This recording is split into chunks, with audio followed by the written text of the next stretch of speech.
On today's episode, we dive into the second installment of the Blue Belt series. Who's the bunny rabbit in your gym? As usual, more listener questions. If you're the baddest motherfucker in the room, you're in the wrong room.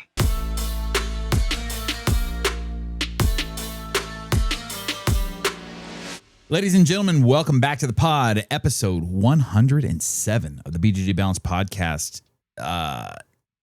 Hidden towards 110 is a weird feeling. It's different than 100. Yeah, you ever drove over 107 miles an hour? Yeah.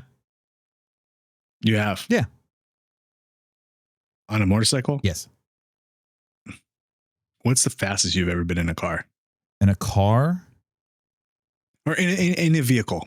I would say in a car, I think I've done about 120. That you're in a vehicle that you're controlling. Yeah, in a car, I've done about 120. And motorcycle, I don't know, maybe 130-ish. That's crazy. Yeah. I don't think I've ever been over like 105. Yeah.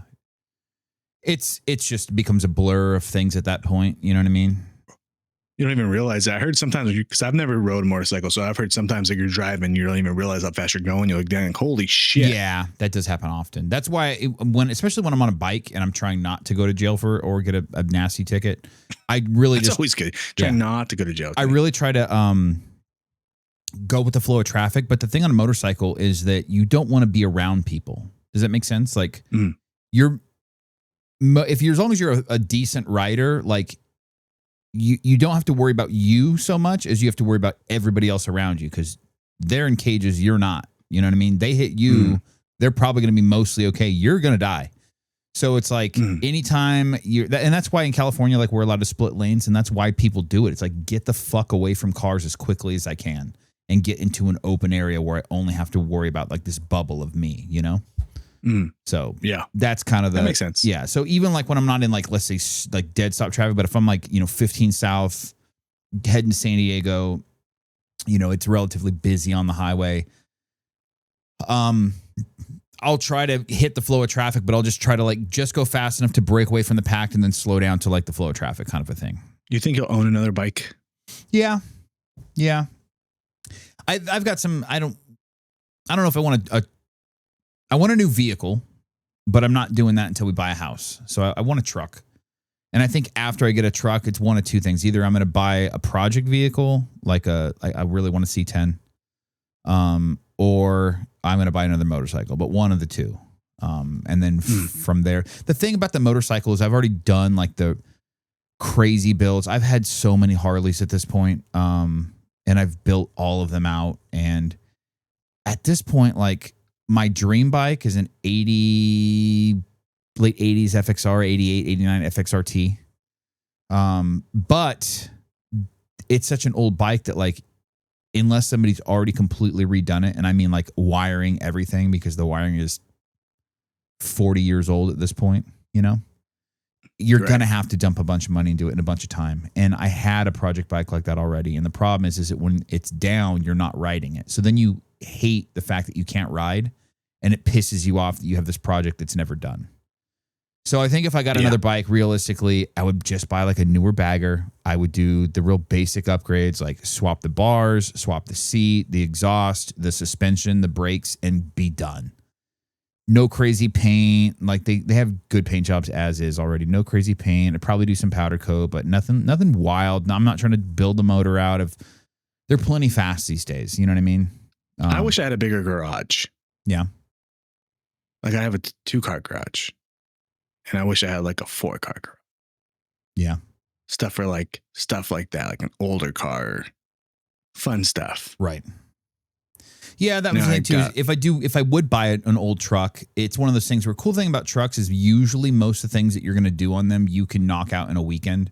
So it's still drivable. You know what I mean? Like, unless you're doing like a full like frame up restoration, obviously, but I don't want that.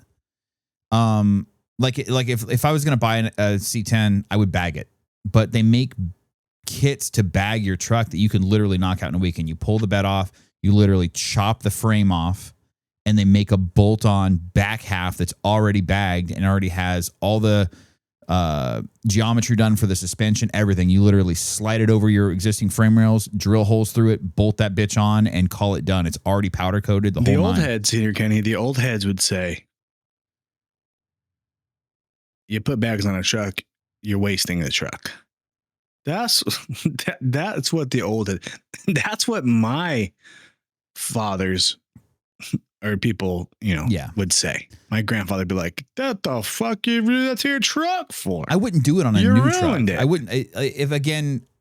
But that's the thing is, I'm not going to take a truck from like the 70s or 60s and drive it. Like, I'm not going to throw shit in the back of it and treat it like a truck. You know what I mean? Like, it's going to be a show truck. Yeah, like, something to drive around with, like go to a car show with the family, go to dinner with the family, like that kind of a thing. There's only 3 of us. I don't need a back seat, so I can have a bench seat, throw the kid in the middle, roll out. Single cab. Yeah, I hear you. Yeah, but if I had if I bought like a new truck, like no, I'm not going to fucking bag a 2025 F-150. You know what I mean? Like, yeah, I agree with you there. Yeah, but I'm also not going to put a retarded lift on it either. You know what I mean? I don't need my truck to be 2 feet taller than it is. I used to want to have a mega lift, like a 6 in the front, and a 5 in the back. When I was, I was like all about wanted like crazy. Now I don't want to. I never did it. I got trucks that I wanted, and I'm like, I don't want to void the warranty. I'm a cheap motherfucker, and I said, keep this warranty as long as you can. My truck's almost paid off. It's getting close. Hell yeah. Like a year left. And then it's Corvette time. Yep. Good week. You have a good week, Kenny? Week was chill. I trained. My professor was out all week. I think he came back Thursday, but I trained Tuesday, no-gi. And then Wednesday I had some shit to do around the house with the new camera. And then I love this thing, man. It's so much fun. Yeah. I could tell the camera looks better. I'm like, man, we look different again. Yeah. We were together. We like looked normal. Like we were matched there for like 2 weeks, and you upgrade your shit. Now I look worse again. That's cool. Keep me fucking striving for greatness over here. I was like, I couldn't tell us apart. Now I definitely could tell us apart. This camera is a lot of fun, and there's a lot that goes into learning this whole new camera system, because it's a completely different system. You film on it way different than you do any other camera I've ever owned. So there was a learning curve, and I'm not gonna like let that stop me from filming stuff. So it's like, I got to learn this camera, like force myself to do it. Did. And now it's like, I want to take the camera to class this week, and I want to film I want to do some test filming before you and I shoot what we're going to shoot. I want to make sure that I've got everything dialed in. So when I shoot this thing for you that I want to shoot with you, when I say like the level of like nerd camera guy I'm going into it is like through the roof. Like, I'm going to have a storyboard. Like, I already have like shots pre-planned out in my head. I'll know which lens I'm using for the shot, at which aperture I'm using it, and which frame rate, and all that's going to be like documented in an app that I have. Cool. Yeah. I'm excited. That'd be cool. Yeah. So more content, the better over here, bro. I started working out with JB. Yeah. I've documented the last couple of weeks. Your boy is fucking tired. Yeah, he seems like he's putting you through the paces. This day, he had me so wrecked, bro. The first day, fine. I got through it. It was cool. I had to go back the next day. I was dreading it all day because I get out of bed. I'm like, oh, fuck you, JB. That's literally what I said. I was like, oh, dude. And then I get kind of mad at myself. I get mad at myself because I'm like, I've done this so many times in my life where I've been lifting, like got in great shape, then got lazy and quit lifting, and then have to start all over and get all sore again. I'm like, JB's like, well, you're going to be sore. I'm sore all the time. I was like, yeah, I get that, but not like just started working out sore again. Right. Like, why do I keep resetting? Right. So I'm going through this, like, I can't. After the gym, I was trying to pump gas and my hands were like, I was like so fucking tired. My arms were shot. At one time, he was like, push-ups, 15 push-ups to end it. And I was like, oh fuck. I was like, I'm like one of these like half ball, half like standy things where you have to like hold your balance. Yeah, Bosu balance. I couldn't. Kenny, guys, I couldn't do it. Your boy was so shot that I had to get down and do girlies. I was on my knees, like, like a little bitch, just, and I was having trouble with that. JB had to get a rope, put it around my waist, put his Filipino sack on my neck, and fucking lift me up like this. I was like a fucking Justin Timberlake NSYNC video, like fucking, I was like, oh, fucking puppet. Dude, I was so shocked. Everybody's like, yeah, you looking good in that video, bro. I'm like, I wasn't feeling good, dude. Your boy. Yeah, shoulders were looking good. Arms were looking good. Abs were shot. I've always been an arm guy, though. Smoking mirrors, baby. I've always been an arm guy. I've always had these arms. It's that middle, that whole middle area, the fucking tummy, the quads, the cock. That's the shit. Needs to catch up. Catch up already. Dude, these arms are fine. But yeah, you know, it was cool. You know, DMs were full. Life is good, but I'm so sore. And then I did make a video about it, but I'll discuss what happened was I'm leaving. I'm just going to redo what I just talked about. More context. I can do it faster than a minute and 30 seconds. So I'm leaving the gym. I'm gassed. I'm shot. JB's like, all right, see you tomorrow. I'm like, all right, whatever you say, little fucking blonde, mean lady, dude. He's he reminds me of the wife from the Russian in Rocky right now. His haircut. I'm like, whatever you say, dude. Brigitte Killed Nielsen. me. Yeah, Bridget Nielsen, dude. Little Filipino Bridget Nielsen, dude. I leave, I walk out, and there's a bum. There's a legit homeless, thanks Newsom, in front of my truck. And this guy's just all bum. He's a 100% bum. He's like talking to himself, yeah, talking and picking his face and had ashy elbows. And it was a whole thing. Pissed his pants. Like, I'm like, holy shit. I had no power, Kenny. I'm like, you have no power here, Lord of the Rings. I was shot, right? So I'm sitting there like literally just, I'm going to have to fight this guy. He's in front of my truck, standing there. I'm like, I'm going to have to tech this guy because I have no power. I'm going to have to like legit use, and I felt like how the littles feel. That's what the video was about. I felt like how the littles feel. I'm like, they just go in having to rely on technique. They can't just have no reserve. Like, I can't just like throw this guy on the ground. I was like, am I got to pull on a bum in the street? I was like, I got no power. And thankfully, the tree started talking shit, and he went over there and started talking shit to the tree. And I was able to get in the truck and get the fuck out of there. But man, I said, like, your boy was tired. I was wrecked. I had no power. And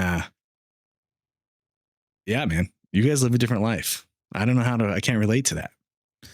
But yeah, my week just been working out, drama, same old drama. Fuck. Life is good over here. That's good to hear, dude. Alex Pereira got that dub. Yes. Did you see what he said about Ankalaev? Ankalaev said something about like, oh, I had a rib. And then Ankalaev was like, Pereira's response was, the problem with your rib is that it's attached to you and you're a bitch. I was like, oh my God. Oh. He said it's the same. The problem with your rib is the same problem you have with your hands and your legs is that they're attached to you and you're a bitch. And I was like, God damn, dude, that's fucking. I mean, you know how much you get smoked that fast. There's not much you can say. No. Like, there's no rematch. Like,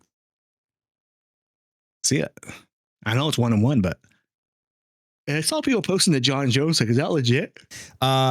No. So what is legit is Jon Jones and Pereira have both said, we want this. We agree to it.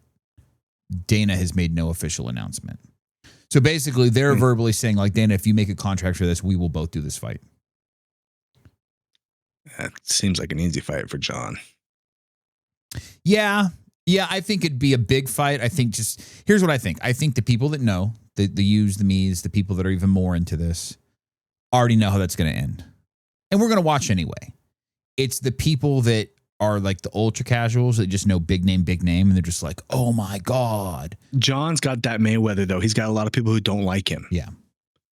So he will be the villain in this. 100%. It'll be, people are going to want to watch see if Jon Jones can lose, you know? Yeah. And Pereira's loved right now. He's a fucking superstar. This fight shot him right back to the top of the fucking, crowd. He's one of the GOATs now. Yeah. So. Of this era. You know what I mean? Like, he's past Izzy. He's past all these guys. He's like And it's what of this era it's right now. under 4 years his. of him in MMA period. You know what I mean? Like that's wild. If you ever want to see the Jon Jones versus Aspinall, the only way it's going to happen is if Pieta beats Jones. If Pieta beats Jones, Jones is not going to want to go out like that. Yeah. He might take that Aspinall fight. That's what I think anyways. I could be, because I think if Jones wins this fight, it's over. I think if Pieta wins this fight, it might be over. I think this could be the last fight for both of them. To retire on that note. I think whoever loses won't go out on a loss, but I think that whoever wins is done. Yeah. Cash in all my chips because that's going to be a big money fight if that does happen. Pieta knocks out like the unarguably no one argues the GOAT. Right. What else you need to do? Roger Gracie never fought again. Right. Why? Yeah. Jordan shouldn't have came back after that jumper in Utah. Did anyways though. Still a GOAT, but should have quit game 6. I would say because Ankalaev at one point in time did try to, I think it's when he was going down, he tried to grab for the legs and Pereira had a good little like takedown defense and whatnot. I think his grappling has gotten significantly better since the last, like say 2 years. Pieta let you just catch traps. He said, he didn't let Ankalaev talk, bro. What I mean by that is he treated Ankalaev like a side piece. If you and your friend get in a fight, or you're fighting, say you're arguing with your girlfriend or your wife, you'll say some shit. And you respect her, you love her, you let her get her sense in, and then you'll say some more shit. If you're fighting your side piece, you'll say some shit, and then they'll try to say some shit, and you don't let them get a word in, and you keep saying shit, and you keep saying shit. But boom, boom, boom. He was just on him like he did not let her talk. He did not let him talk. He didn't like it. He just stormed the gates, put the pressure on him, finished it quick. So, it's like a fill out process for Pieta, and he did not this time. He wasted no fucking time. Right. No leg kicks needed, dude. No. Right hands too. No lefts. Boom. Right hands, right elbows. Yeah. It was I got to see downward elbows really becoming a factor too. Yeah, I agree. The crazy part about that too is that I remember thinking the first fight, I was like, dude, he's just got Pereira on his back foot the whole time. Like Pereira that's so unlike him. You know what I mean? Normally he's center octagon, putting the pressure, pushing the other guy towards the cage. And I'm like, maybe Ankalaev's pressure is just too much. Maybe Pereira just can't fucking, get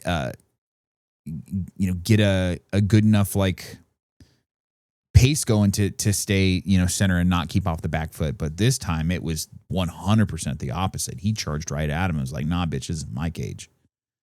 Is there anybody in the world right now, say you can like turn Jon Jones to 155 pounder? Do you think he beats Merab? If you know what I mean? Like if you could like shrink or increase Merab's size, but all the attributes stay the same in any division, who gets him? Do you think Merab beats Khabib? If they're the same size? Yeah. That's what I'm saying. Mm. And I think that's how you should measure the pound for pound. Because I don't know if anybody beats him with that crazy cardio. Yeah. That's the thing is his cardio is unmatched. In round someone 5. said he did 5 rounds sparring the day of. Yeah, that was Roundtree said that. He said that day at noon he did 5 rounds of sparring and then went to the fucking venue. And he goes, I'm not making this up. I watched it happen. That's fucking crazy. That's crazy, man. He's like unlocked a new level of cardio that no one has. Who was the cardio king before him? Who was the cardio king before him? I mean, Tito was known for having great cardio. Frank Shamrock was known for having great cardio.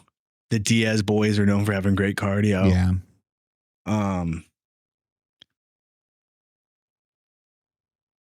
Frank, but that level, just not like, because the Diaz guys, they always start out slow and then pick up around like round 3, 4, 5 in the championship rounds. Marab was on it on the gas from round 1 to 5. Guida's known for having good cardio. Guida. Yeah. Okay. That's fair. Sanchez. Diego was known for at a time. Rich Franklin was known for having great. Now, with all these names, but those were known for being like the cardio guys out. Like, but that's a different era too. You know what I mean? Like, I feel like the level of fighting is so much higher now than it was 15 Cain years. Velasquez. Yeah. Yeah. Cain was a cardio king for sure. It is. I don't know. I don't know who would beat him. Like if prime GSP was 155 pounds, is he beating Rob at this tank?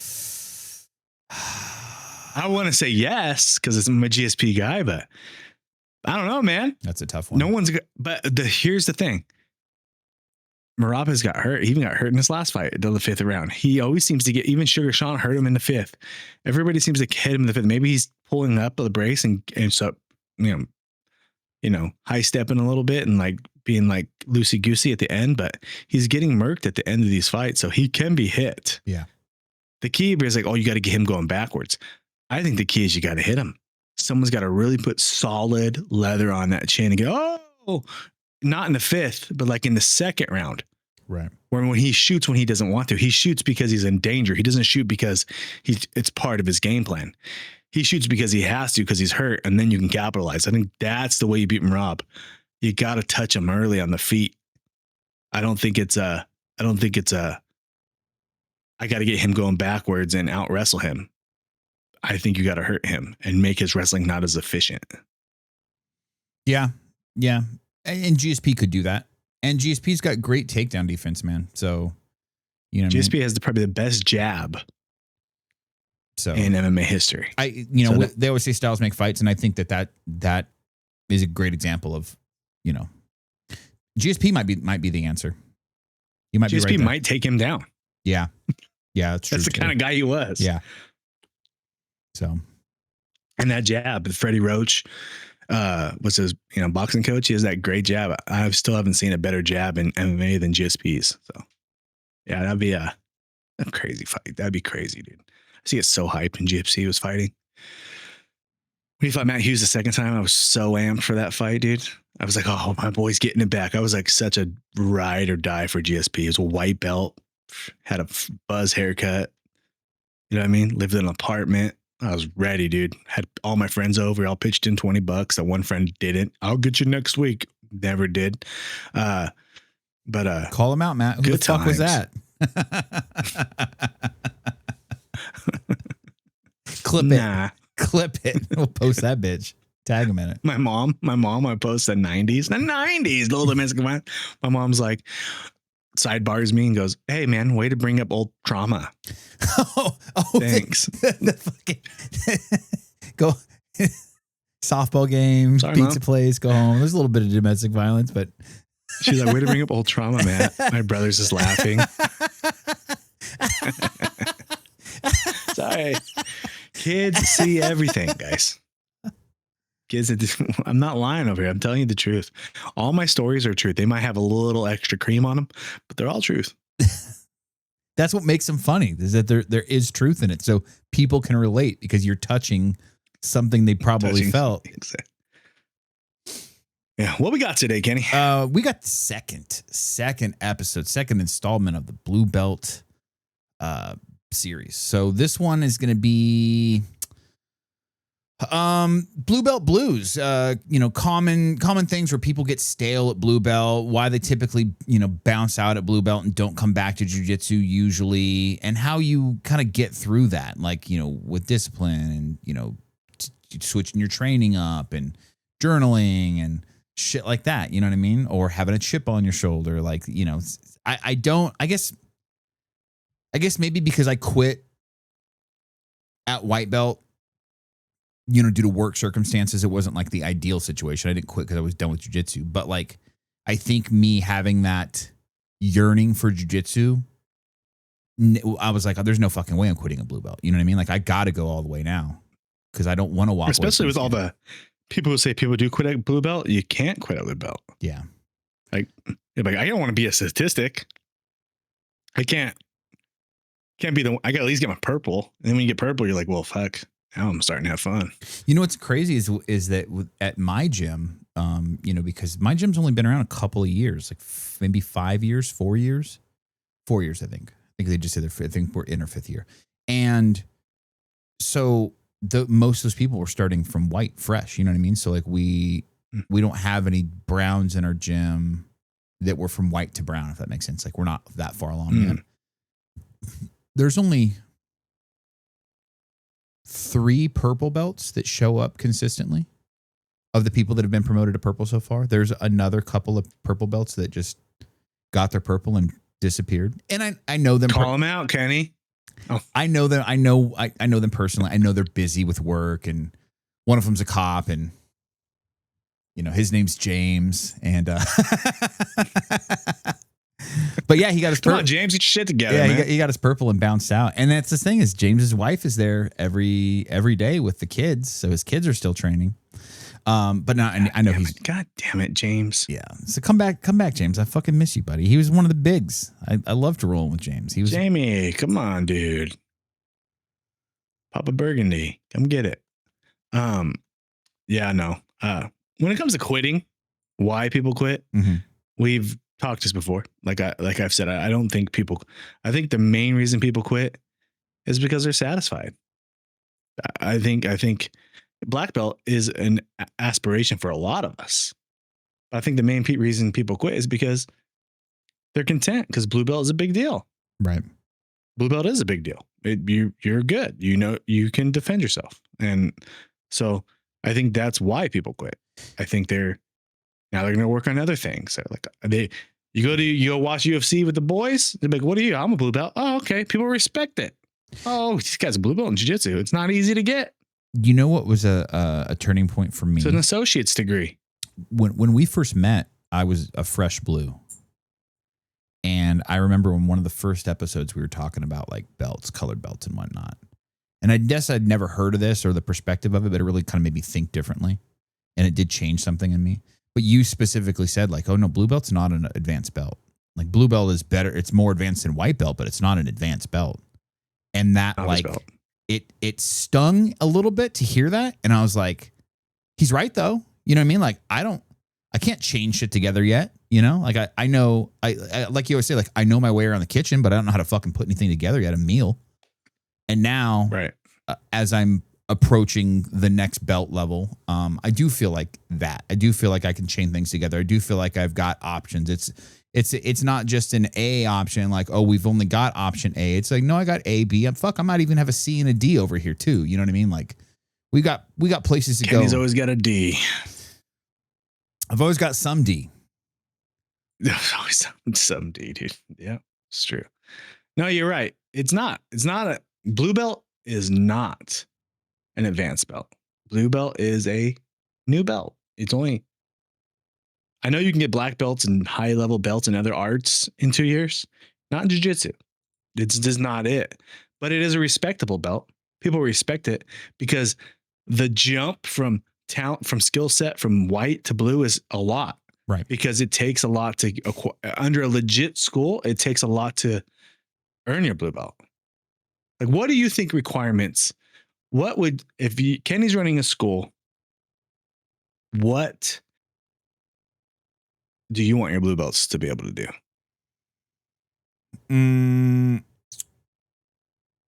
From a skill level standpoint or all around? Yeah.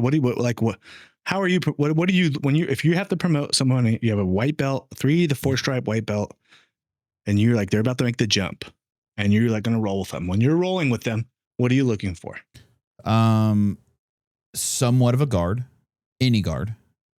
Can they play a guard? Can they, I might pass their guard, but can they fight it off for a little bit? Can they recover? You know what I mean? Like they might not have the greatest guard in the world, but do you have a guard? So that's number 1. Number 2, patience. Have they learned how to slow down yet? Or are they still spazzy and just going fucking all gas until they have no more gas left in the tank? Which it's not a sign of like technique or skill or anything like that. You know what I mean? Like, so have they learned to slow down yet and be patient?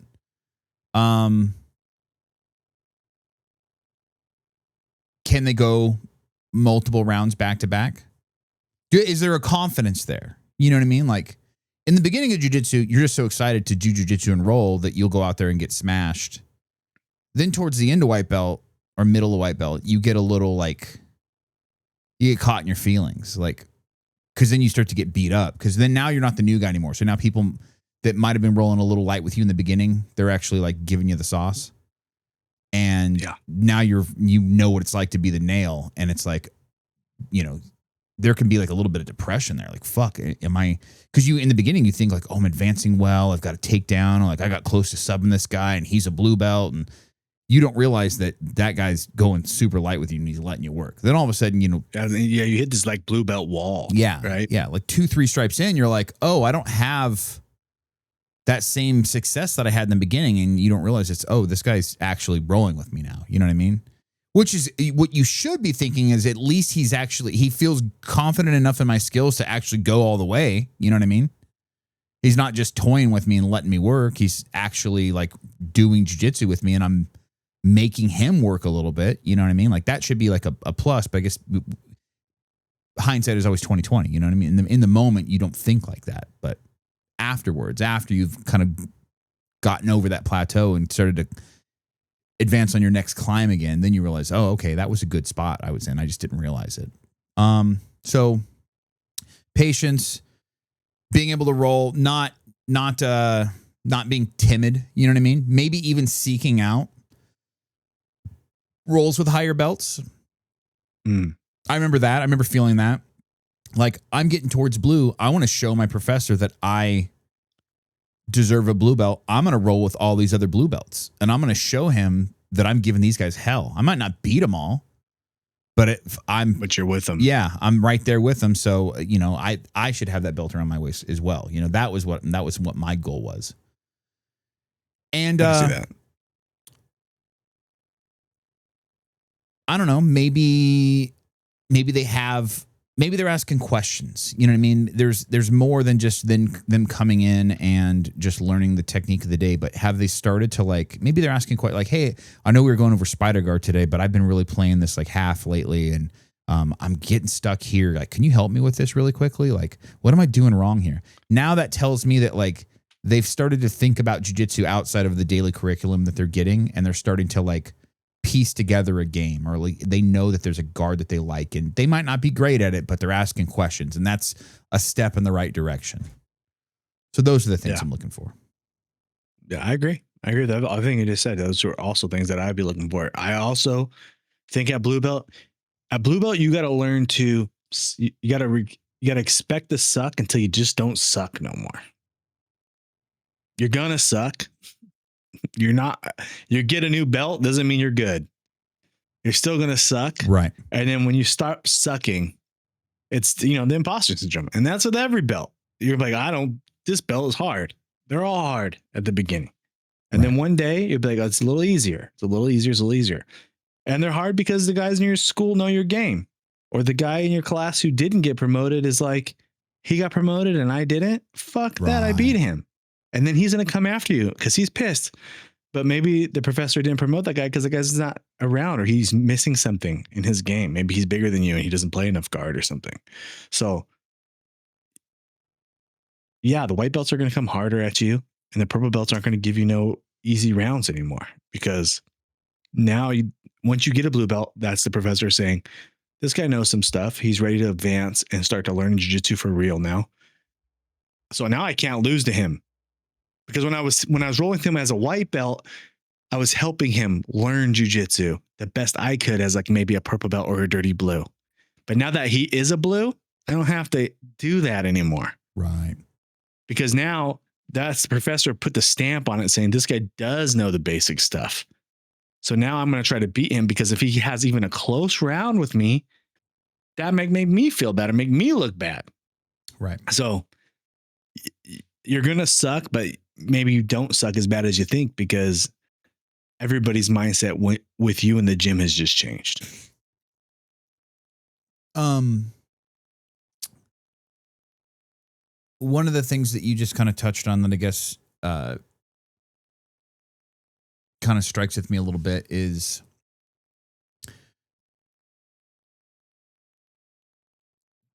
I guess in regards to like your confidence as like a blue belt. So one of the things I've always you hear it on Instagram, you hear it on the BJJ Balance Discord, chats like that, just conversations. Black belts absolutely hate when blue belts are trying to teach lower belts technique or other blue belts technique. And it's one of those things where it's just like, as an older guy, that's been a thing that I have to be really conscious of, because like as a dad, I want to be helpful. You know what I mean? Right. But I always have to like check myself and be like, I don't know enough about this to teach this. You know what I mean? Like at all. And I feel like as I've gotten deeper into blue, there's certain things where it's like, I'm not going to show technique, but I'll talk about like pressure, like how to apply pressure to something. You know what I mean? Like, I feel like that's something that is a part of my game that maybe people in my gym, because maybe it's a size thing. You know what I mean? Maybe it's just, I don't think you realize how important pressure is until somebody's put pressure on you. And I think most people, even littles, don't understand that they have the ability to like learn pressure as well. Like you don't have to be big to do it. You know, does that make sense? Right, I'm talking earlier belts. You know what I mean? Like obviously a smaller black belt is going to understand pressure. He's a fucking black belt at jiu-jitsu. That's what jiu-jitsu is. So sometimes I'll talk to guys about like, just like the little things like, hey man, hey other white belt, like you should slow the fuck down. Like you are going hard right now and just spazzing all over the place. You're not cooking your food. Right. Slow down. Stop trying to immediately dive for submissions and then giving up the position that you had because your submission setup was trash and the position you had was 80% there, but not 100%. So like you totally still could have got swept, which just happened because he's not tired enough to actually sub yet. Right.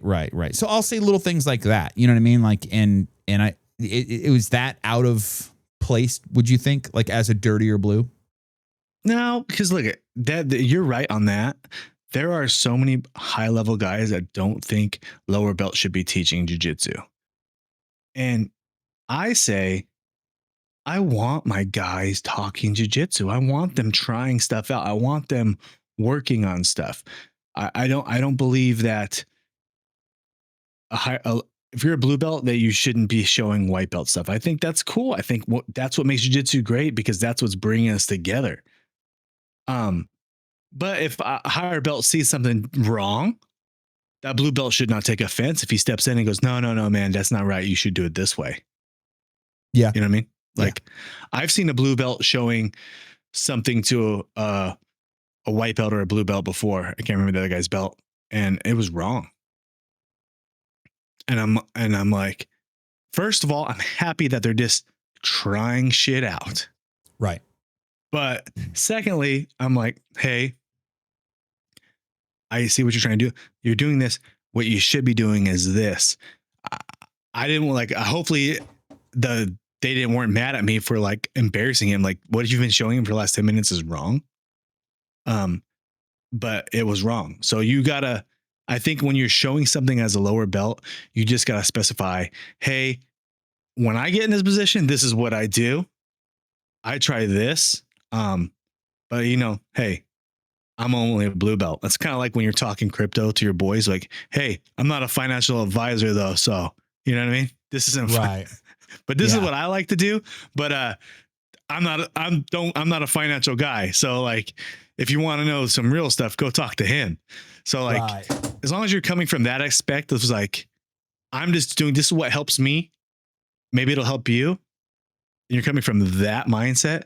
Right. Everybody should be trying to help each other. It doesn't matter. Like if something helps, something helps. But if it's wrong, don't be mad if he gets corrected. Okay. Yeah. You're not like, now one thing you don't do is when the professor shows a technique and the technique's being done, you don't go show another technique off of that. Right. Like, he hits a triangle like this. What I like to do it like this. Right. And you're like, hey bro, like that's not the move I'm showing though. Like, yeah, I know that counter also. but I'm showing this one. Like, you're taking over my class. Yeah. That can be frowned upon. But there's somebody that I train with that does that that does that. Yeah, don't do that. Don't do that, because that professor probably vetted that move that night before. Right. He looked up that move. It's either a move he does all the time, a move he knows, or a move he's researched and said, I'm going to work on this. And he's done a lot of studying on it from high level guys. And he's trying to bring it into class to demonstrate a little technique. And then you're just pissing all over it by showing some other shit. That's probably not right. Right. Don't do that. After class, if you're like, hey, know that triangle we're working on? Well, I like to do this. It's after class. Yeah, I want to see that. I want to see you guys staying after class working on your stuff, but don't do it in the middle of the class. And then the professor walks over and sees you doing something that's like, what is that? Oh, I was just doing this way. Or he doesn't see fully what you did. He just sees you in the middle of it. And he's like, hey, you're doing it wrong. And he's trying to correct you based on the technique that he showed. And then you go, oh, we're trying something different. Then he's probably like, what the fuck? Off. Yeah. Like, that's not what I'm showing. Yeah. Yeah. Don't do that. That's the one thing that will make the professor mad. But after class, before class, you want to work on whatever the fuck you want to work on, whether it's right or wrong. I'm just happy you're trying. You know, and I cool. like that you're prefacing that as well, because you're not, if somebody were to take this conversation out of context and they just heard the first part, they're just like, you know, they would be like, oh, well, you know, then you've just got an ego as a professor, and you're not saying that. You're not saying like, hey man, don't think outside the box. I'm just saying during class time, let's do class time. After class, if you want to dive a little deeper into it or ask some questions or show some other version of that you do, by all means, let's dive into that. I have higher level guys that'll go, can you also do this though from here? I'm like, yeah, for sure. That's there. 100%. Yes, you could go omoplata right there. For sure. I see what you're saying. Or I would just stand up right here, right? Like, you could just also sweep and stand up right there. Yeah, for sure. If they ask a question, I'll give it to them. I'll tell them. But like, we're working on a certain thing. Right. Stay with a certain thing. But like, yeah, you can ask a question. Like when I'm coming up, you're doing the move I showed, and you're like, the arm bar is also here too, right? Yes. The arm bar is also there too. Right. Okay. And then after class, like, hey, let's try the arm bar from that same spot. Boom. And then I'm like, yeah, they're working on the arm bar part now. That's fine. And I think what's cool about that too, as a blue, one, the professor is reinforcing that the question you're asking is yeah, you're thinking the right way and you're heading in the right direction. Keep doing that. You know, that's telling the professor subconsciously like he's getting this jiu-jitsu thing. That's good. You know, the professor is now entertaining your question without shitting on it, but also without diving into it. Like you're as a professor, you're controlling the conversation. You're like, hey, you're correct there. We're not going to dive into that right now. That's for another time. But you're absolutely right, and I love where your head's at. Like, you know, I think that's a good thing too. It's like it's letting the professor know that your head's in the right spot, but it's also not allowing or not trying to derail what the lessons plan is for the professor. You know what I mean? So it's like he's acknowledging it, but he's not. High belts don't like it when low belts show stuff, but as a professor, as a higher belt, you got to kind of change your mindset on that a little bit, because you want your guys to work on the extra stuff on their own, not during class, because when they're showing people stuff, these are the guys that have aspirations probably of being black belt. Mm-hmm. These are the ones they're already starting to teach. They like it. They're already starting to show.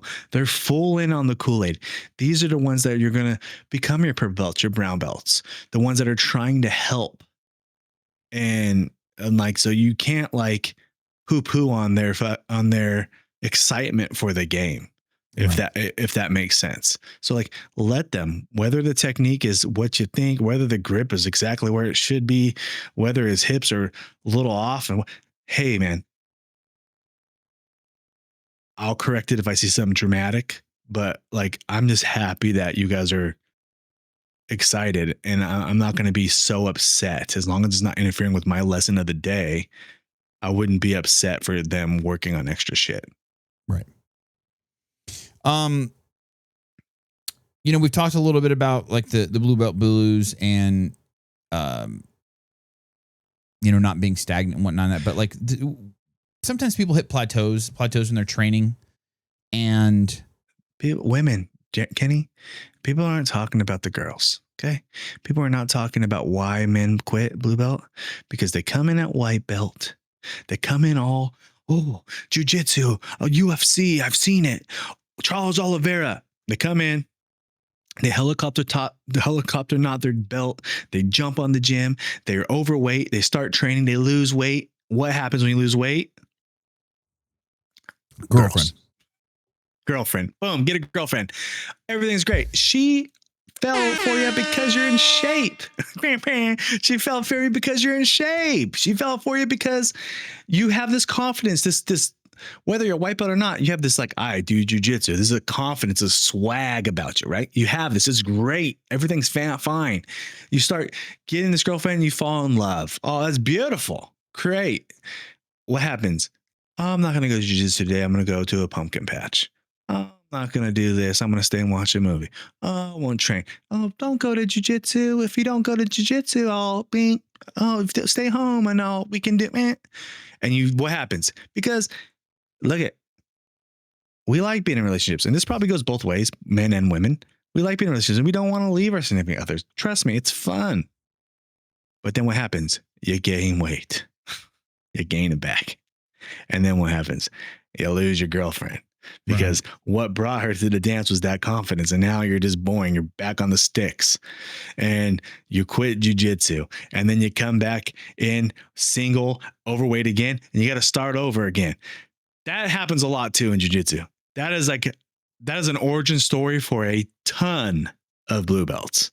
It's not all the reason why they quit, but that right there, I've seen that happen more than at least 8 times in my 15 years.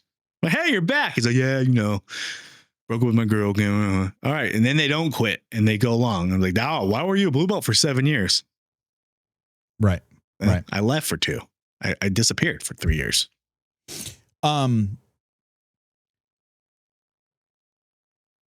When those guys come back, let's say they made it to a 2-stripe blue and they come back, there's going to be a readjustment period. Jiu-jitsu is like riding period. Jiu-jitsu is like riding a bike to an extent. You might know you could be great at riding a bike, and then all of a sudden you don't ride a bike for 10 years and you jump back on a bike. You can still ride a bike normal. You're probably not going to go hit crazy jumps or jump like a 7-stair set or something. You know what I mean? Like, that's probably not going to happen right off a rip, because you're going to fall and bust your ass and break a bone. So when you come back to jiu-jitsu, you're going to have to get your bearings about you again. You're going to have to remember your cardio is going to be dog shit. So you're going to have to, your ego is going to take a hit, because like when you left jiu-jitsu, that's the last thing you remember is, I left jiu-jitsu. I was a fucking monster blue, but I was killing it. I was giving purples a run for their money at points in times, You're going to see people that you used to beat. Yep. And you're going to come back and they're ahead of you. And they may be beating you now. And that's hard to deal with. And probably if you took like a 2 or 3 year break, they're not going to be a blue belt anymore. You know what I mean? They might be a 2-stripe purple. And now you're standing behind their butt cheeks in line. Yeah. That is not easy. There's a guy that got his black belt about a year ago from Poncho. And when I started with Poncho, he was a 2-stripe white belt with headgear at Hendo's. Damn. Yeah. And so when I saw him get his black belt, I'm like, motherfucker, dude, I could be right there. And here I am, a fucking blue belt. You know what I mean? Like, so it's one of those things where it's just like, not regret, obviously. I mean, life happens and shit like that, but it's like, fuck, man, I could be so far. Like, that's the one thing we all say as guys who got into jiu-jitsu later in life. Fuck, man, I wish I found this in my 20s. Well, I guess we all. Yeah, I found it at 35. We all say that. And then I fucking bailed on it. And now here I am 42. And I'm like, fuck, man, I wish I didn't quit when I was 37. You know what I mean? Like, having someone to support you, having a significant other who really supports your hobby is so important. Yeah. Whether it's a kid, whether it's that you do jiu-jitsu with, whether it's like a girlfriend, a wife, a husband, someone who's like, no, get your butt to jiu-jitsu, go there. Accomplishing goals by yourself is like so hard to do. It's because you don't have someone to kick you in the ass and say, get your shit together. Like, why aren't you going to jiu-jitsu? I'm just tired. You need to go. Right. Like Kenny.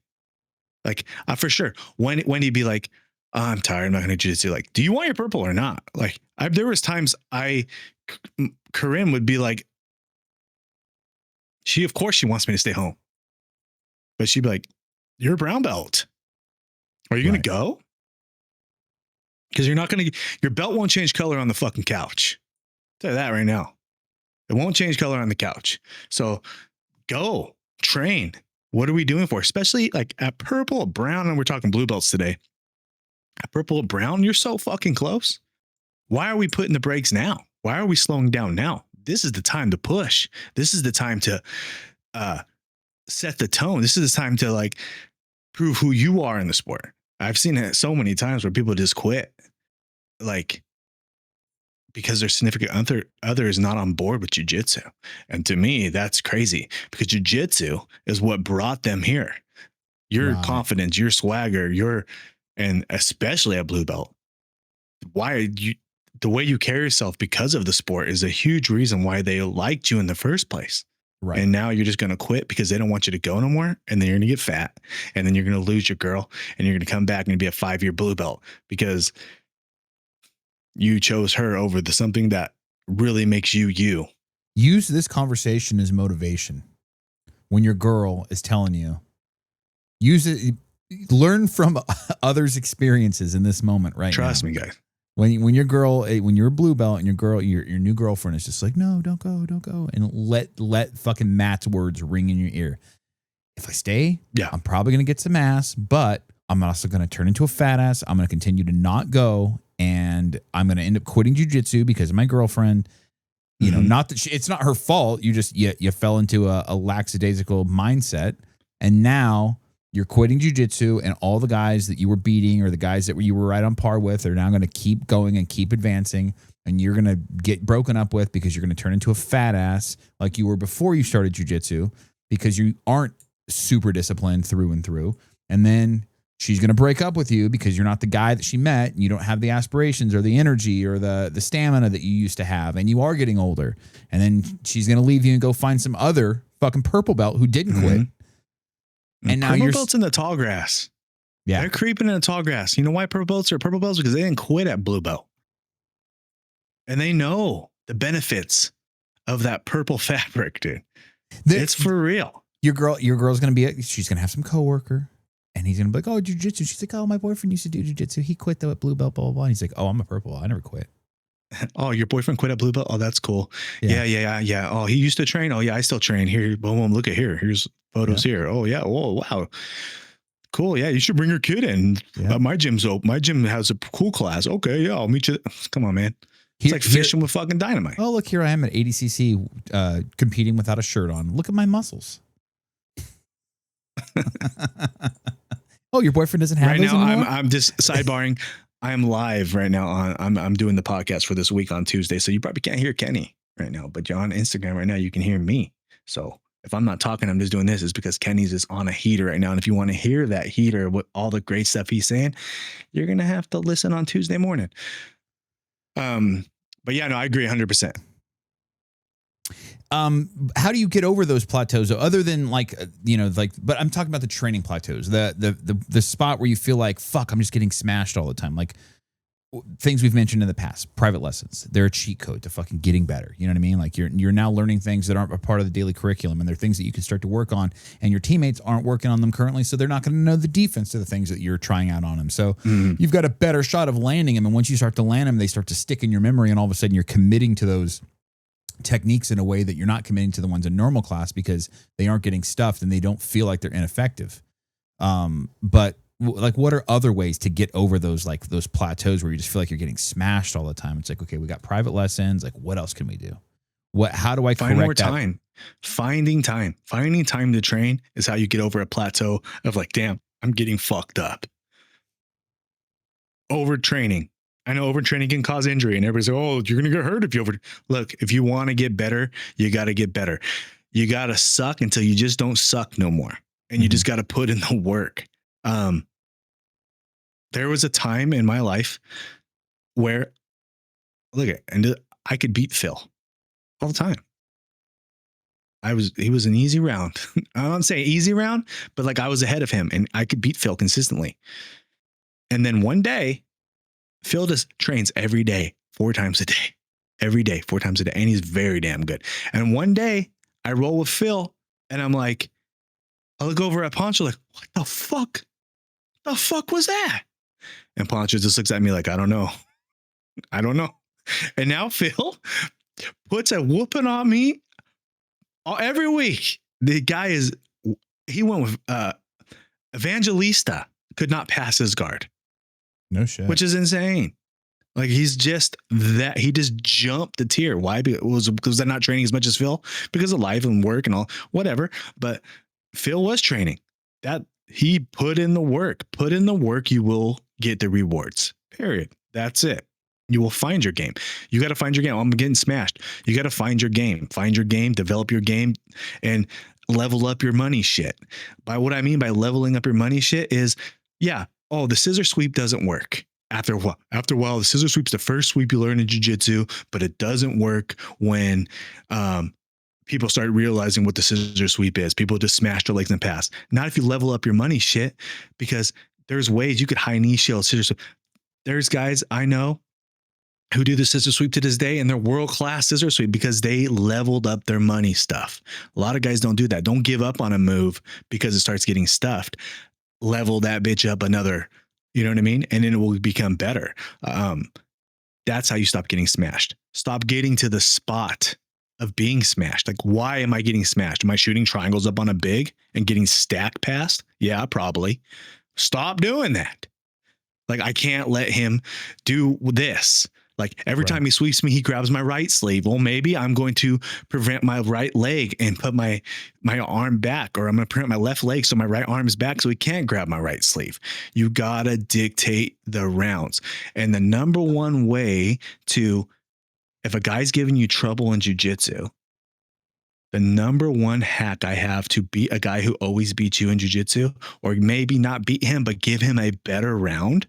The number one way to do this is go to his bad side. Everybody passes to the right. Everybody likes to pass to the right because predominantly people are right-handed. Start passing to the left. Because he may be high level on one side, but everybody has a fucked side. And if you pass to the side that they're not good, maybe he's a blue belt at that on that side. You know, I have a lasso side I like to use. I like the left leg lasso. If you forced me to put my right leg lasso in, is it good? Yeah, it's good, but it ain't as good as my left. Everybody has a funky side. Put your opponents on basketball. You know who's the best at that? Andre Galvao. Andre Galvao is a wizard. Why? Because he is so good that he will make you roll on, and he studies film and he studies opponents, and he will make you fight on the side you suck at. That's what makes him so good. That's why when people are like, him versus Gordon, when Gordon slapped him, they're like, oh, this Gordon is going to beat him. Gordon probably beat him, yeah, but I would have put money on it that it would have been way better than you would have thought, because Galvao is a wizard at that kind of stuff. So yeah, make him be smart. Think before your round. Like every time I roll with this guy, he does this. How am I going to stop him from doing this? He always grabs my right sleeve and crosses my body and takes my back. Okay, well, I got to keep my right. I'm not going to let him grab my right sleeve today. I'm going to grab his right sleeve and cross his body before he can grab mine. Like, you got to play the game. You got to be calculated. That's why it's called chess. There's something I want to bring up right now that touches on how you started this. And I want to recognize it as a black belt mindset. And it's something that, as I'm explaining what I just witnessed, and it might not even be something that you caught that you were doing, it's just something that you do. As lower belts, I think it's especially from blue and beyond, it's time to start to develop the black belt mindset. And there's something outside of just the technique, but like how you think about things, right? And these are things that can get you to the next level faster, because again, it's just the way that you think. When you were talking about Phil and how you used to beat Phil, like, lower belts, or maybe early black, things like that. Mm-hmm. And you just said Phil worked hard, Phil got better, and now Phil is a real problem. There was no the problem, dude. There was He's not a real no Phil is the problem, dude. He's my guy. I'm like, fuck. Well, there was no animosity in your tone of voice. There was no jealousy. There was no like there was reverence in what you were saying. You were happy that Phil is the fucking man now, you know? And I think that like as a lot of blue belts, like there can be, especially like let's say it's coming promotion time and you see somebody get promoted there and they're right there with you. They got promoted and you didn't. Like there's going to be a little bit of animosity and hatred towards that person. It's not his fault that he got promoted. You know what I mean? It's not his fault that he got better. He trains more. There's a guy that I train with, Cody. We're as far as like stripes are concerned, same belt, same stripes. He competes all the time. He also trains 5 to 6 days a week, sometimes 2 times a day. Like Cody, technically, from like a technical standpoint, is better than I am. I acknowledge that. We've been in the gym the same amount of time, but Cody goes more than I do. I have no animosity towards Cody about that at all. But there was a time in my early, not with Cody specifically, but where somebody else got promoted, and I was like, man, I fucked that guy up all the time. He got his blue belt before me. Like that kind of irked me. You know what I mean? It doesn't. And again, I attribute part of this just the fact that I am an old man. You know, I just want to see people win. I say that all the time to Matt, to my other friends. Like I love watching my people like level up and get to the next level in life, whether it be a job promotion or a new car, or they're getting married, like whatever. I have no jealousy in that. I fucking love watching my people win. It makes me so happy. But that's something that you were saying about Phil. You know what I mean? There was no animosity there. There was no, and you're literally telling a story about how Phil fucks you up now. You would think that would like, most people are going to have an ego about that, but you didn't have any ego about it. And I it's a challenge. It's a challenge. Right. Well, I wanted to applaud you for that because your mindset is, I think that is what people don't understand, especially at like lower belts. Like when I say Matt has a black belt mindset, like I'm not just talking about his skill level, like the fact that he's able to acknowledge that Phil has gone to the next level and it excites him because now he has something to work towards, something to chase after. Whereas before it was just like, okay, I'm going to have this round with this guy that's also a black belt and I'm going to beat him like I always do. Well, like it's not that anymore. You know what I mean? And I'm sure like it wasn't like a night and day switch. I'm sure like it was, you were beating him all the time. All of a sudden it starts to be a little more equal. You're just like, okay, and then you push the pace a little harder. Maybe you start to beat him more often again. And all of a sudden he's pushing the pace. So like you guys have been fuel for one another. And then there became a point in time where Phil, again, you family man, career, et cetera. Phil works at the gym. So he is literally, his job is to train. So yes, there's going to come a point in time where it's hours on the mat. He has and talent hours. And skill and maybe, like it, or maybe develop understanding, downloading information better. Right. I think affirmation from your professor is so important because as a lower belt, as a blue belt, I'm your best blue belt. I'm look at me. I'm your best purple belt. And you do this like trying to get the approval from your professor, like who's his best blue, who's his best purple, right? Once you achieve black belt, and we're all about black belts here. Do I have aspirations to be, do I want to be the alpha in the gym? If you don't want to be the alpha in your gym, what the fuck are we training for? I think as men, being the alpha in the room and maybe that's toxic. I think we all like, you want to have the biggest piece in the room. You know what I mean? You want to be that guy. Right. But also you got to be able to realize like maybe you're not. And if you're the baddest motherfucker in the room, you're in the wrong room. I like knowing that like, hey, am I one of the best in the room? Yes. Am I some days the best in the room? Yes. But I know that like there's still goals to be met, even at a second degree black belt that like, okay, he got me. Okay. There's still times I'm driving home like, okay, all right. Piece of shit. All right, I got to figure this out. But that's what makes jiu-jitsu great. That mindset of being like, oh man, it's not over yet. All right. Like even at black belt, you still have that. And that is what makes me feel alive. And that's what keeps me wanting to train more. If it was easy, then, maybe when the wife's like, stay home, I would stay home. but I'm like, nah, dude, I gotta go. And then like when I see him walk in, I'm like, all right. And that's why I tell people, a lot of people start off jiu-jitsu rounds, especially at lower belts, warm up rounds. I'll pick a little guy, or I'll pick a girl, or I'll pick someone smaller and warm up and warm up, and then do one tough round, and then maybe hit the professor at the end and then leave. My mind saying changed like at brown belt. I was like, I'm gonna find when I'm really want to roll, I find the baddest dude in the room. I'll be like, Phil, boom, I'll walk right over to him. First round.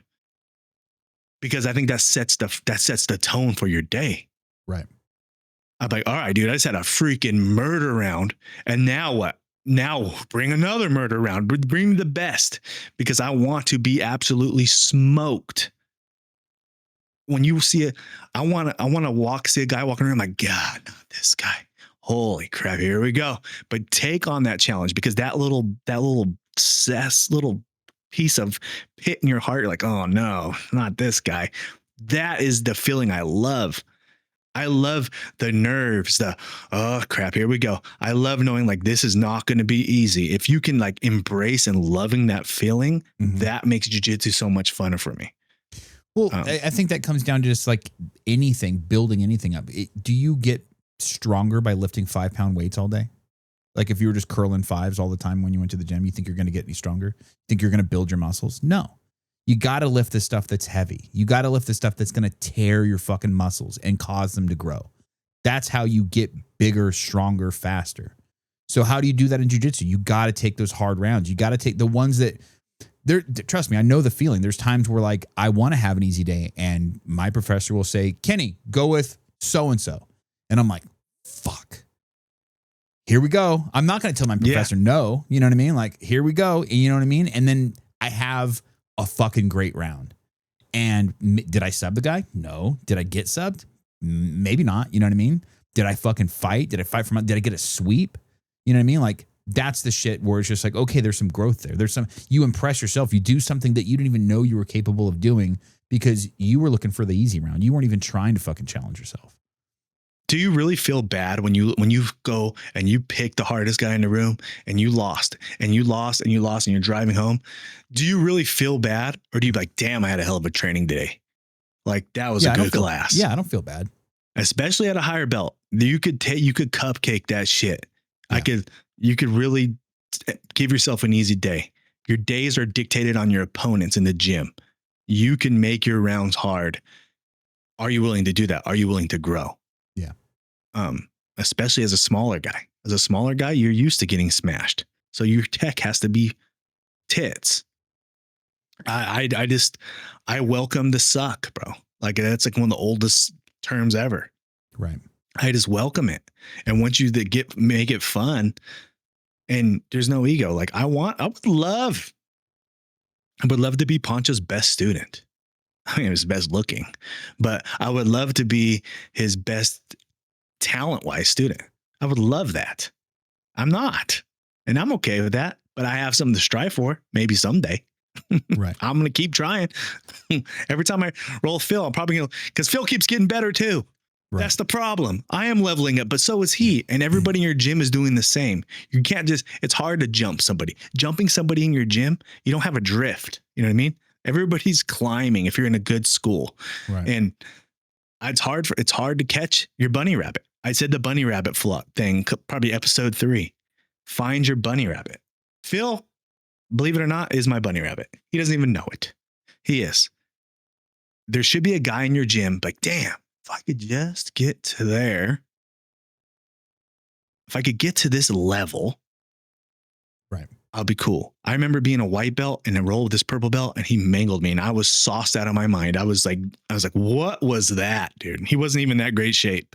I'm like, man, if I could just get that good at jiu-jitsu, I'd be happy. And I ended up beating that guy later on because he got a girlfriend. And then he's below me, actually ranked now. I'm not going to mention names, but he was my bunny rabbit at a white belt, and I caught my bunny rabbit.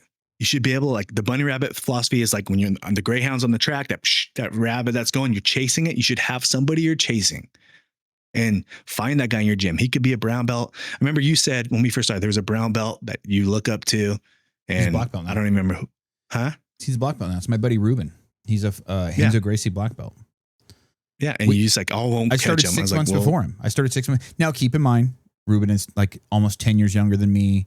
He also wrestled at a high level from high school, and I think even like in the Marine Corps and stuff like that. So that's how I got him to jiu-jitsu. We were friends from the motorcycle community.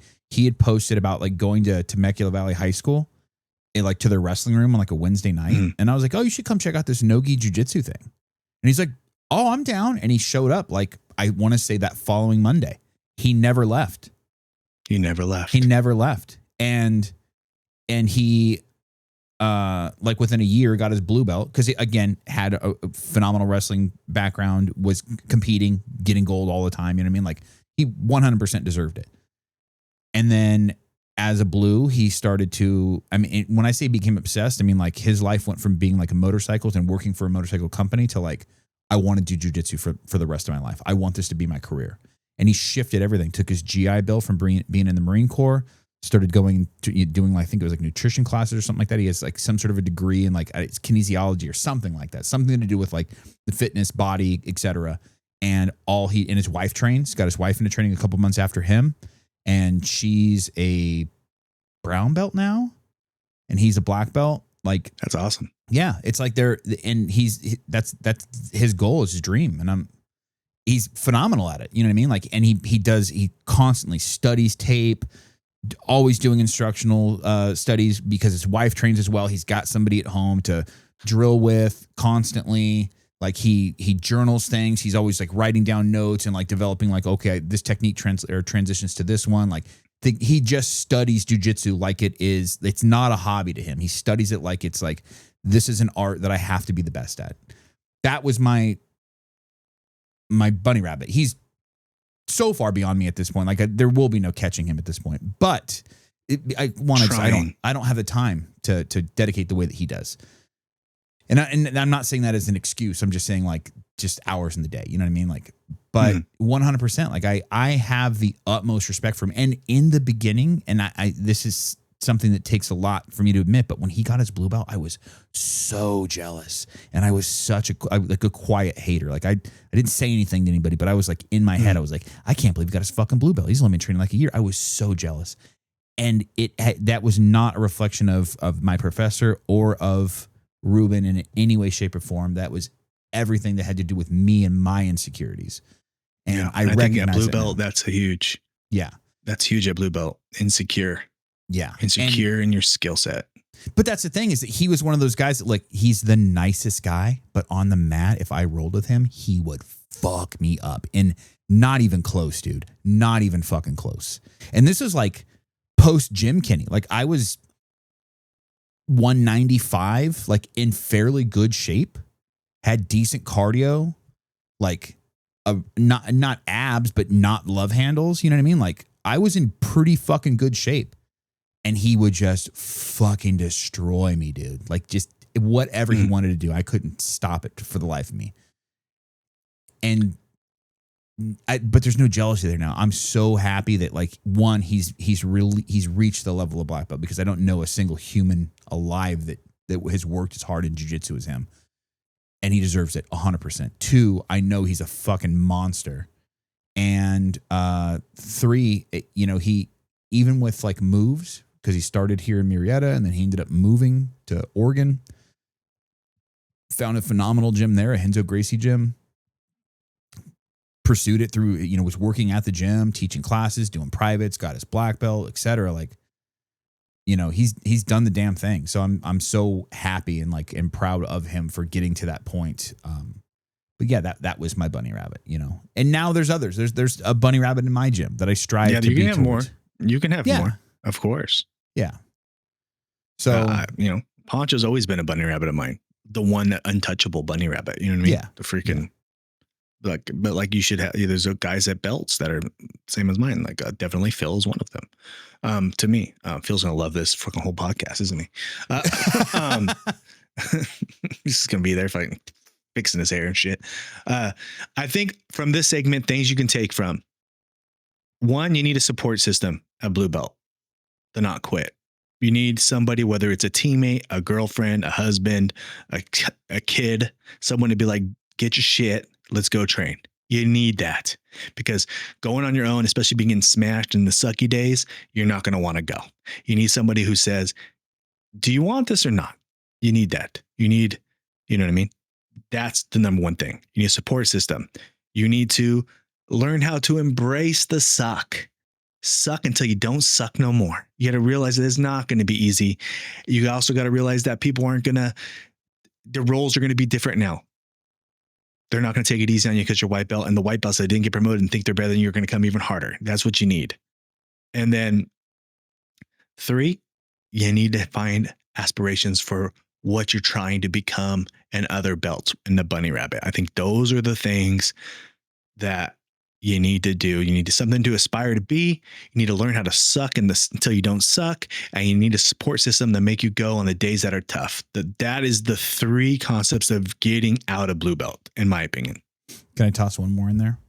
Yeah. At blue, you've reached the official starting line. I almost feel like white belt is like boot camp. Now it's time to kill the ego. It's time to kill the insecurities. You've broken yourself down to the most minuscule version of yourself, and you've created something new. Now it's time to leave that old shit behind and focus on building a new, better you every single day. I agree. 100%. We got questions, Kenny? We got a couple. This one is from Thick Boy Jiu-Jitsu. What was your guy's first big boy purchase that made you realize you were officially an adult and can buy whatever you want, excluding your homes and cars? I was going to say, fuck, I bought a house at 19, so that was that. My first big boy purchase. Go ahead. I'll think. When I was early 19, I bought a house. I was in the military. I was married. When I got a divorce, we sold the house and we had money. We had made equity over the 2.5 years we were there. And we had to split that obviously because of the divorce. So I had like almost 30 grand in my bank account. Now in the divorce, I took all of the debt, which wasn't a ton. And I took the car, but I also had a car payment. So I paid off my car, I paid off the debt, and I still had like 22 grand left over. And at that time I was really involved in like DJing and music. And I just remember going hardcore and like buying everything I needed for studio, recording, production.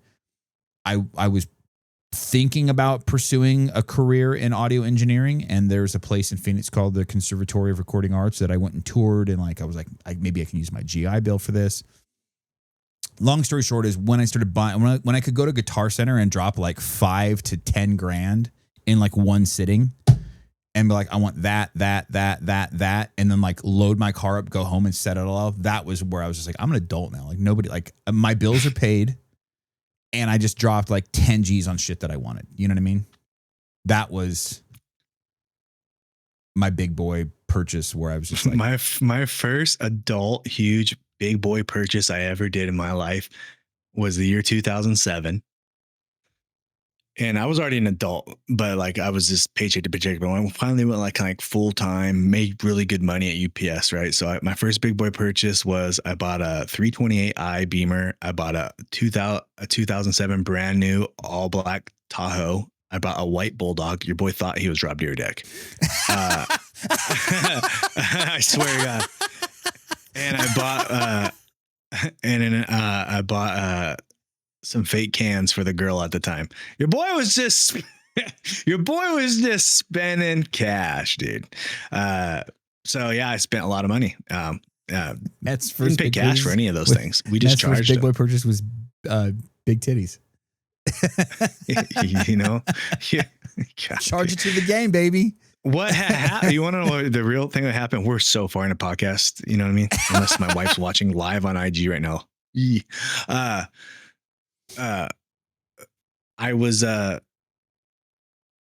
I'd helped get these things before, like, and then we broke up.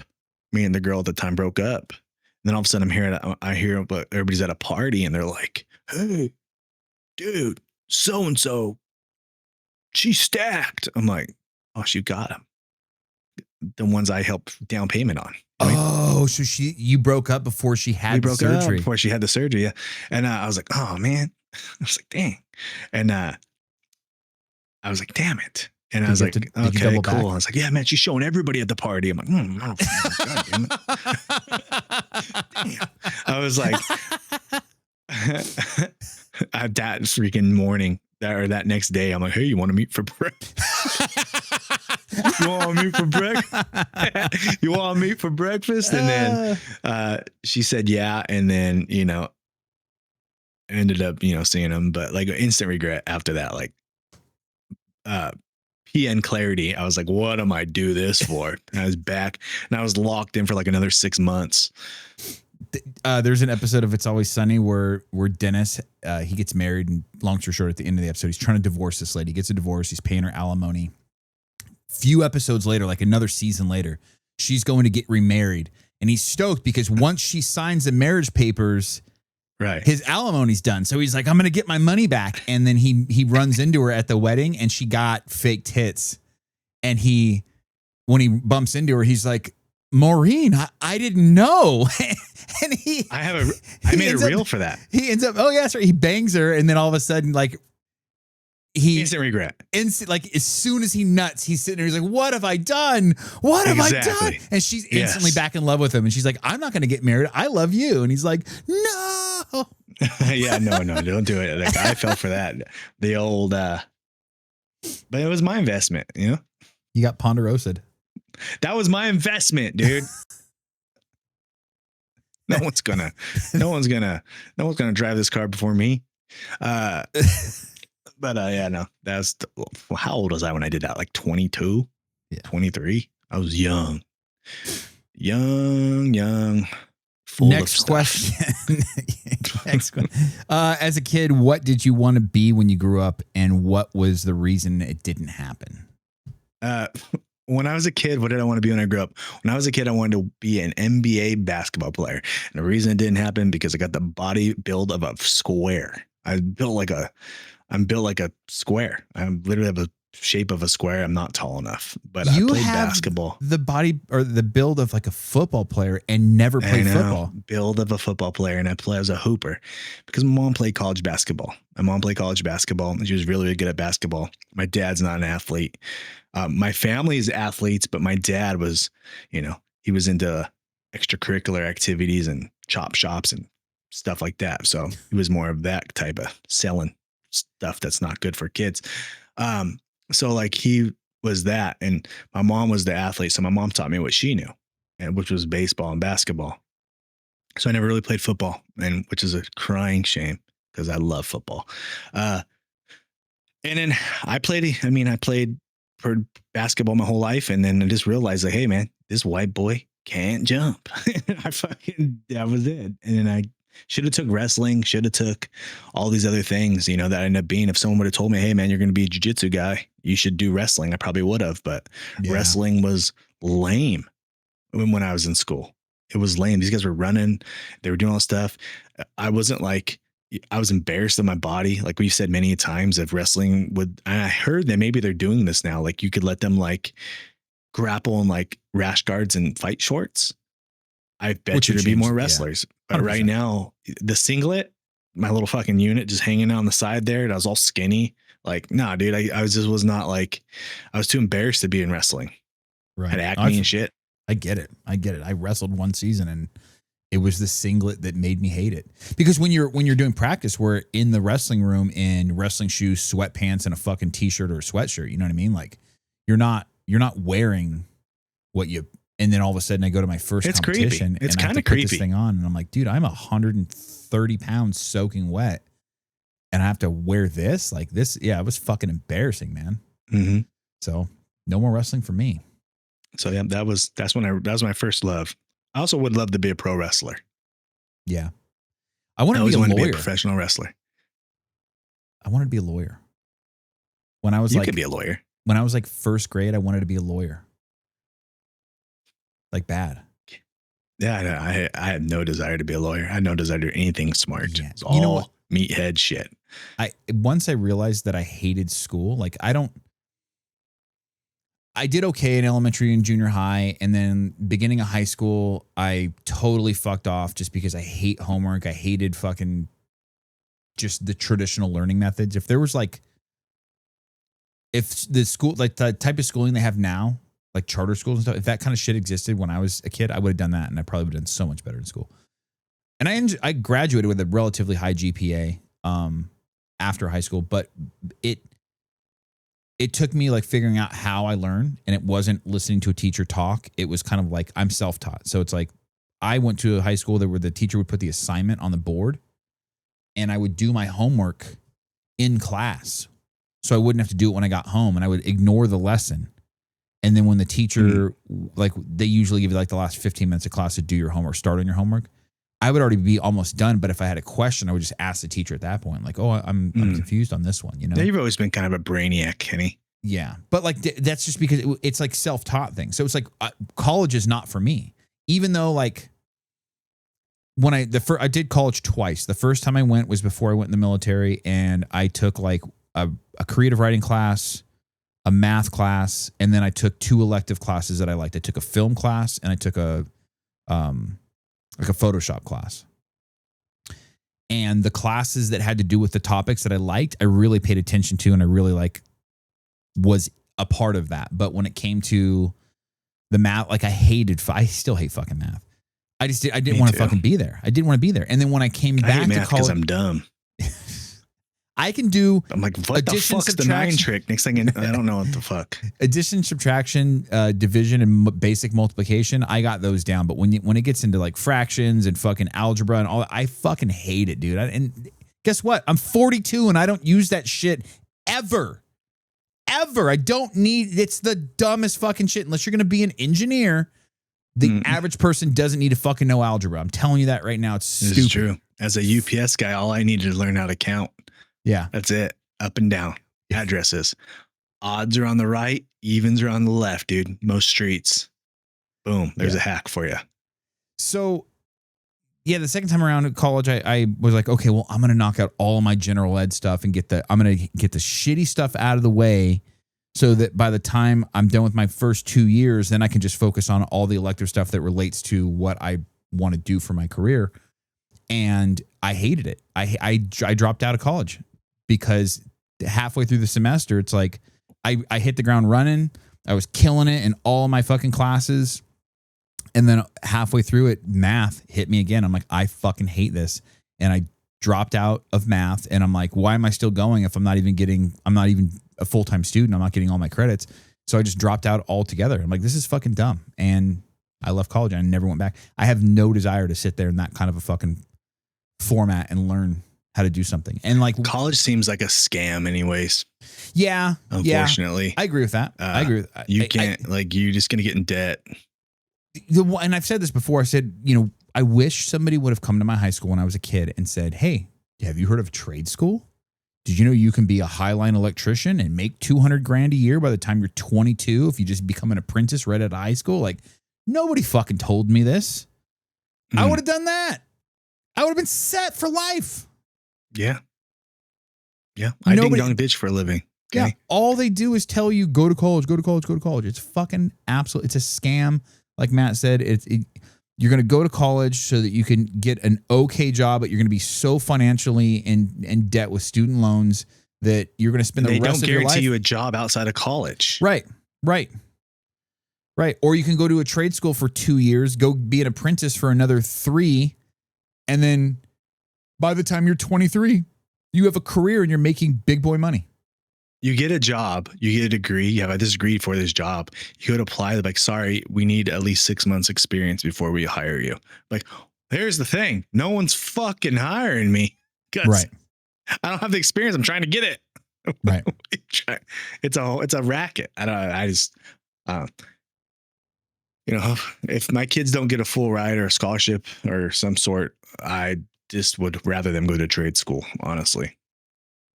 Right. And that's the thing too, is I think, well, like, do they want it? Like, once I realized I hated college, like I hated learning in general, like traditional learning. I'm like, being a lawyer is not an option for me. Like, I'm not going to go do 4 years of a law degree. 4 years of general ed degree, get a bachelor's, and then go do another, like, I think 2 years of law school, and then have to take a bar exam so that I can get a shitty job as an entry-level lawyer and hopefully make it by the time I'm 30. Like, Just It's wasn't it's an uphill fight. Yeah. Yeah, it wasn't in the cards for me. And shout out to all the people that have the discipline to do that and their brains work that way.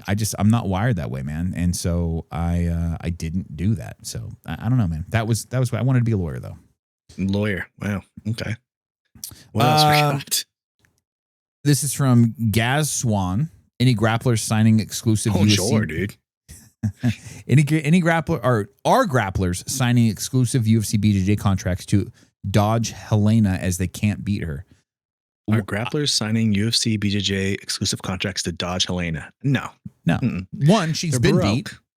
She's been beat. Yeah. They're signing exclusive contracts because there's no money in jiu-jitsu. And if someone's willing to pay you some money to do what you love, you do it. That's why they're signing exclusive contracts. Period. Don't you want to have guaranteed money? Like, here's a contract for 6 freaking grappling matches. We're going to pay you this. Okay, cool. I don't have to worry about hosting a seminar or selling merch or doing this. Like, you could just tell me, like, I'm locked in for this and I'm going to need exposure off your platform, which I could grow my secondary brand even more. Right. No, Helena is good, but I don't think people are dodging her to that extent. All high level grapplers are not afraid to grapple. There's nothing, as we talked about earlier today, about a couple minutes ago, there's nothing scary about losing in jiu-jitsu, especially at the high level. You know how to tap. We've all been there. We've all lost a bunch. It's about marketing yourself and making yourself the most money possible. And right now, the organizations like UFC, BJJ, PGF, they're paying their athletes to compete for their organization. If you can get locked in contract guaranteed money to grapple, you take it. They're doing it also. CJI is kind of like an invite only, right? So it's kind of like ADCC. Like, you get the invite or you don't. You win your way in or you don't. But these other ones are legit leagues that are actually paying. Those are the ones. I do not blame a jiu-jitsu guy one bit for trying to make money, because this is his life's work. So you take the bag. Always take the bag. You know, I think the only thing that would make the UFC BJJ contract cherry on top, like untouchable, would be if there was a clause in there that allowed for a CJI or an ADCC competition, because those are once a year or once every other year events. They are looked at like an Olympic sport, the same way that the NBA players are allowed to leave their NBA teams and go play for the USA team when the Olympics comes around every 4 years. I think BJJ athletes should be able to go do that for ADCC as well. And just you know what I mean? Like, that's the thing, is like being a world champion, being Michael Jordan, being a multiple time world champion in your sport is the greatest thing, right? But tacking on an Olympic gold medal to that is fucking money, dude. It's like Olympic gold. Yeah. Olympic gold is a cool fucking thing to have in your sport. You know? So it's like, if you were able to have the equivalent of that in jiu-jitsu, and then it only just brings more prestige to your star at the UFC. You know what I mean? Like, hey man, so-and-so just came off of an ADCC win, gold medalist, and now he's coming into this next fight. It just makes him more marketable. Yeah. So if UFC BJJ is able to make that clause where a CJI or an ADCC branch out to go compete in just those events and not go compete in the who's number ones and then this and then that would be beneficial. That would kind of solve Craig's main issue, is just like, look, you're not allowing these guys to go potentially win $1 million grand prize. It's not going to pull them away from We've seen what UFC does. They like to. There's no, Bellator is barely hanging on. You know what I mean? There was so many Elite XC and all these. They're all gone. They're all gone. UFC buys them. WEC gets rid of them, and that's what they're going to try to do with jiu-jitsu.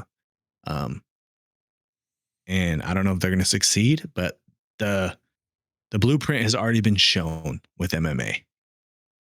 And I do believe if UFC wanted to, now I do believe, like, there's guys, PGF, that they have their own funding, and that's what makes PGF so great. They're making a lot of money. They're one of the few organizations in jiu-jitsu that have is in the green profit margin with their investments and their investors.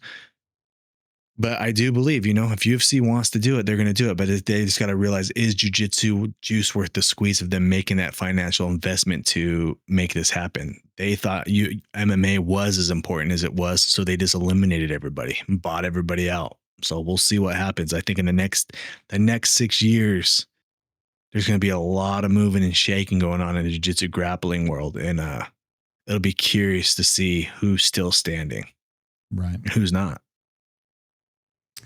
That's it for questions, Matt. You think? Oh, we got a couple questions here. I'm gonna ask you real quick. Ghost Rider, we know him. If you can't afford a gym membership, are open mats a viable option? No. Work open is mat, work. Yeah, but you're not learning technique at open mat. No, you're just rolling. So Kenny says no, they're not. Because you're not learning technique. I say it'll hold you over, but you need to get to a gym and learn. Reps are reps, work is work, but you're not going to develop at the rate that I think you'd want to develop at. That's like going to Costco and saying like, I don't have enough money to eat a meal, but can I go to Costco and is it good enough to just eat the free samples? You're not going to starve to death. Only. Yeah, you're not going to fucking starve to death, but you're not going to get better. Or like, here we go. Fair. To use your hot dog example, let's say I can't afford a meal prep, but I can afford a $1.50 Costco hot dog twice a day. Guess what? You're not going to fucking put on muscle and you're not going to hit your macros. Like that's fair. It's not. It's better than you're not going to starve to death, but you're not going to get bigger. That's fair. You think what I'm thinking? Aim for the bushes, my man. Aim for the bushes. My name is Matt at Oast Nation BJJ. This is Kenny at Freak Party BJJ. Follow us on all our platforms. Follow us on Instagram, bjjbalance.com. Follow us on YouTube. That would help us out. Follow us on the Discord. We appreciate you guys. We thank you for everything that you've brought to us.